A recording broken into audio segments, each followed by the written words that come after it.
All right, let's talk a little bit about the Bengals here. Skinny, what should fans be looking for right now in terms of the timeline? Are we just in like maybe you could sign a free agent and then we're waiting until we get to franchise tag mode in February? Or yeah, no, I mean you're at the stage where you still have a chance to re-sign your own. The new league calendar contracts expire. I think it's March 12th of this year. That's when you get in that legal tampering period, and then free agency begins. So technically, you cannot sign free agents at this point. You can re-sign your own, like a Dalton Reisner. You can re-sign him. So that's kind of the stage you're in. Of what are we waiting for on Dalton Reisner? I mean, he wants to be back. He played well for you. It gives you stability. It allows you to let Jalen Rivers continue to develop. You can do those kind of things at the moment. So that part, and then obviously for the coaches and scouting department, personnel department, it's deep diving into the draft, and we're a month away from the combine. So it's almost all draft. There's obviously some free agency preparation because as soon as the combine's over, you hop right into free agency in the middle of March.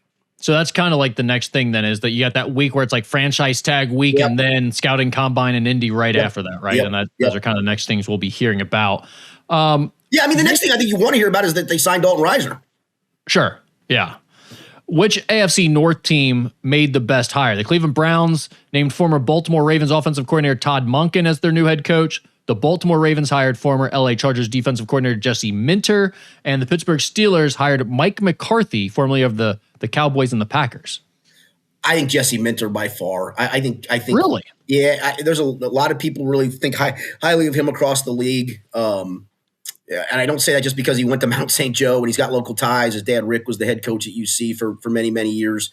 Again, he's very highly regarded. The Todd Monken one is just one that leaves everybody scratching their head like, wait, what? He didn't have success in college as a head coach. He's been okay as a coordinator, but he also had Lamar and Derrick Henry, and that helps. In fact, you remember that Thanksgiving night game? It was almost like, why are you not giving the ball to Derrick Henry more? What are you doing here, my man? I think everyone questions what he's been doing for the last 2 seasons, to be quite honest. No, you're right. And then finally, towards the end, when they were desperate, they said, all right, Derek carry us to the playoffs, and he almost did. So that one left you scratching your head.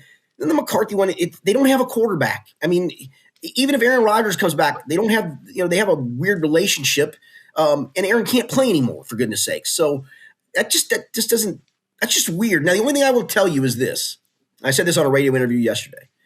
I got to give the Steelers organization benefit of the doubt because they've hired the last 3 coaches in Chuck Noll, Bill Cowher, Mike Tomlin, and each of them won a Super Bowl. You go 3 for 3 in hiring Super Bowl winning quarterbacks, you kind of get, or Super Bowl winning coaches, you kind of get a little benefit of the doubt for doing it right. This just felt odd.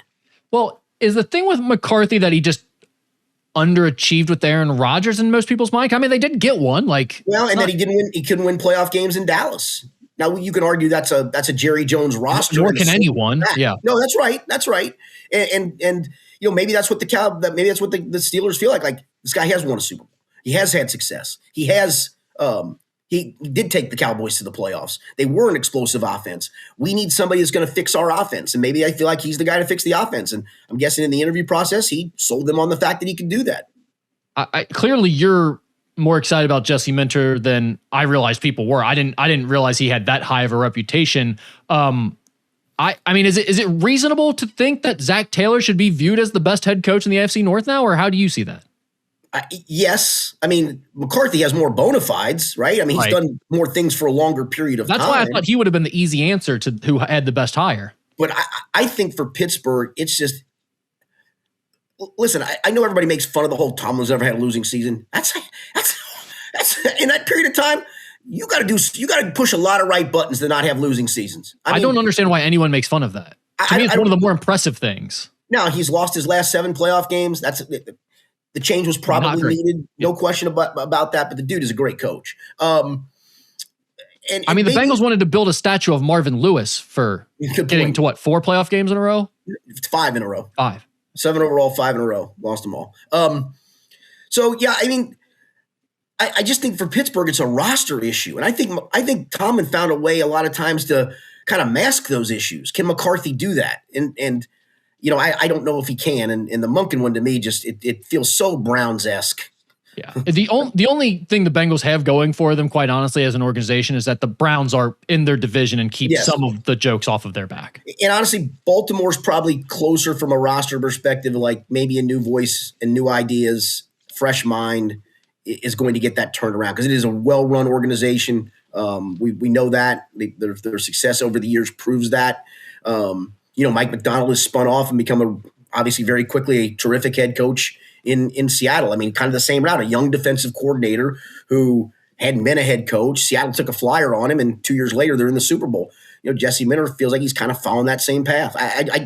It may flame out. He may prove to be like the best thing he's ever going to be as a defensive coordinator. But I know a lot of people around the league really thought highly of the kid. Interesting. Well, I'm looking forward to see how that pans out. But it is funny to see all the other teams change head coaches in the same year, and the Bengals stick with Zac Taylor, and now we have like a very clear line of demarcation, as you would say, of how we're going to look at this thing. Yeah, so it is, and I wrote a column last week after Buffalo fired Sean McDermott that just the sense of urgency that Buffalo had, and that Baltimore has decided we need a new voice in the room because John Harbaugh is clearly a qualified coach and one of the best in the game, and borderline Hall of Famer potentially down the road. Certainly not on the first ballot because Bill Belichick didn't get on the first ballot, but certainly a Hall of Famer down the road, in my opinion. And so those two. Then Sean Payton, after they get to the AFC Championship game, and if they play one lousy game in the snow with a backup quarterback, fires his offensive coordinator. Sean McVay in season fired his special teams coach. I mean, it just feels like there's a sense of urgency. And change for change's sake isn't always the right thing to do. But here's to me, and I said this after the Duke Tobin press conference, 2 playoff appearances in 10 years. I'm sorry, man, and you miss it 3 times in a row. It's time for a change at least somewhere in the organization. I don't think it has to be Zac Taylor. I'm in that camp of I don't think he's the main issue. I think it's more Duke is the main issue, and the way they scout players is the issue. I know people can always argue, well, it's the way they develop players. I don't know about that. I think it goes down to they just haven't gotten the right players in. And yet you decided to run it back. The only thing I can think is you decided that the best course of action was to stay where we are, that we got the right people in place. But I'm sorry, man, you get one more chance and one more chance only, or the entire thing should get blown up. Duke Tobin, the scouting department, the coaching staff, everything starts from scratch. It won't happen that way. Somebody will pay the price. It'll probably be Zach. But you got status quo. This is what you got one more chance at it, man. You can't go 4 years in a row of not making the playoffs in this window. I'm sorry, you just can't. It has to work out this year, or it looks so embarrassing. I mean, like I said, there's going to be an obvious thing of like, you're the only coach that stuck around. All these other guys were new. Like the Browns were a disaster. I mean, maybe people are excited about the Ravens, but I think the Steelers, most people are expecting there to be a transitional period, and they've got to get back on the tracks and get things going in a somewhat new direction. If the Bengals can't figure it out this year in the AFC North, it's going to be so glaring and so obvious that, I mean, there's no doubt Zach's going to have to pay the price, I think. The one thing I don't understand about the Browns situation is they were trying to keep Todd Schwartz, right? Jim Schwartz, yeah. Why? So they wanted to keep him as defensive coordinator, didn't want to hire him as head coach, hired a new head coach, and now he's pissed that he got passed over, so he doesn't want to stay on as defensive coordinator. What? If they were going to get Todd Monken, why didn't they just hire Jim Schwartz as their head coach? I don't understand that. It's a great question. If they think enough of him that they thought he needed to stay around. And then bring in, if you like Monken as an offensive coordinator, bring him in as the offensive coordinator. Sure. Overpay him a little bit if necessary, if you really think he's a stud or something. That makes no sense to me, to cause unnecessary drama and confusion and make yourself look like more of a clown show. And no one's excited about your head coaching hire. It's not like you went out and got the guy that people wanted. And what a great opportunity for Todd Monken, though, to work with Pro Bowl quarterback Shedeur Sanders. That's a great point. Great point. Walking in with a Pro Bowler at his ready. Yeah, I mean. In a good spot, right? One other thing, someone tweeted out a video of defensive tackle prospect Darrell Jackson Jr. from FSU and said the Bengals need to get him, to which Jermaine Pratt, the former Bengals linebacker, replied, "Sorry, they won't draft no dogs on the D-line." Your thoughts on Jermaine Pratt's assessment of the Bengals scouting? Jermaine, how about you make a tackle at some point? You're on your third team in 2 years for a reason. I mean, just shut up and play. Just shut up. I mean, when these guys leave and are bitter, just shut up. I'm with you, but this one wouldn't be annoying if it wasn't so accurate. I remember when Domata Peko went to Denver. He goes, finally with a franchise that knows how to win or wants to win.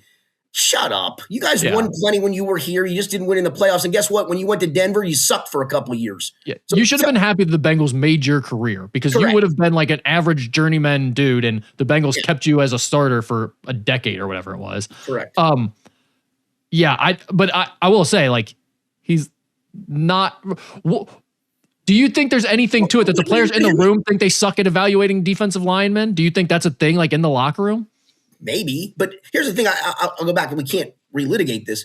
But if Byron Murphy had been on the board 2 years ago, I think they take him. If Walter Nolan was on the board this past season, I think they take him.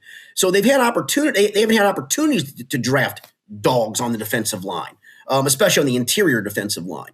And they don't have them. I mean, DJ Reader was one, but they didn't draft him. BJ Hill is a good player in a rotational thing. I mean, in a way, to his point, he's not wrong, but at the same time, they haven't been in position to really do that. I mean, drafting Smart Stewart as high as you draft him, there wasn't anyone available that could have been good. Well, I think he was talking more about defensive tackles, if I'm not mistaken, Jermaine.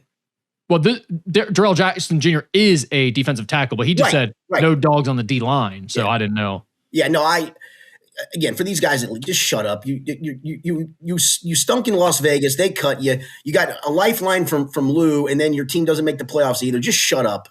You know what I would have loved is if Duke replied on X.com, if he would have got on there and been like, sorry, no dogs were left. Dogs were unavailable when we picked. Yeah, and we had dogs, as in dog blanket linebacker, the last 2 years. The veterans and the rookies. we had dog blanket linebackers. Sorry.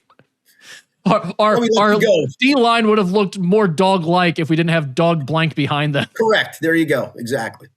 Come on, Duke. Get on your Twitter game. Win us back, Duke. Start clapping back at Jermaine Pratt and Carson Palmer and Andrew Whitworth. Clap back at the former players.